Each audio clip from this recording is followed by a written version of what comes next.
श्री सच्चिदानंद सद्गुरु साईनाथ महाराज की जय। सदा निम्बवृक्षस्य मूलाधिवासात् सुधाश्राविणं तेक्तमप्यप्रियन्तं तरुं कल्पवृक्षाधिकं साधयन्तं नमामीश्वरं सद्गुरुं साईनाथं। ಶ್ರೀ ಸಾಯಿ ಸಂದೇಶ.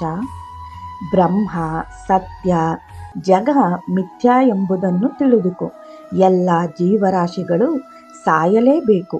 ಅವನು ಎಷ್ಟು ಸುಂದರವಾಗಿಯೂ ಶಕ್ತಿಯುತನಾಗಿದ್ದರೂ ಅವನು ಎಂದಾದರೂ ಸಾಯಲೇಬೇಕು. ಆದ್ದರಿಂದ ಏಕೆ ಈ ಕ್ಷಣಿಕಕ್ಕೆ ಅಂಟಿಕೊಂಡು ದುಃಖಿಸುವೆ?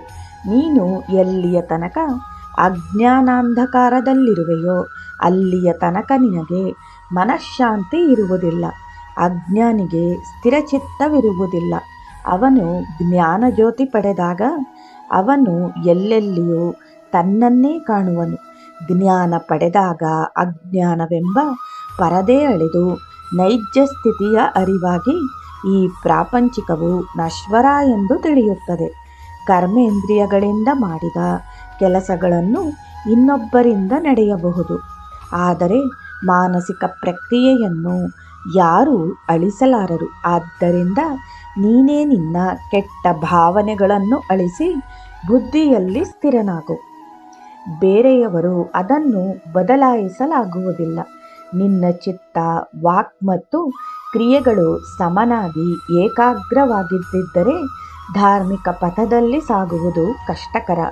ನೀನೇ ನಿನ್ನ ಪ್ರಸಕ್ತ ಸ್ಥಿತಿಗೆ ಹೊಣೆ.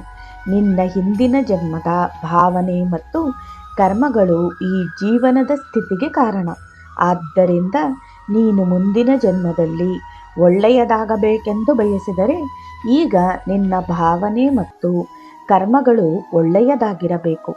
ಯಾವ ರೂಪದಲ್ಲಿಯಾದರೂ ದೇವನನ್ನು ಆರಾಧಿಸು, ಯಾವ ರೀತಿಯಲ್ಲಾದರೂ ಆರಾಧಿಸು, ಅದೆಲ್ಲವೂ ನನಗೆ ತಲುಪುತ್ತದೆ.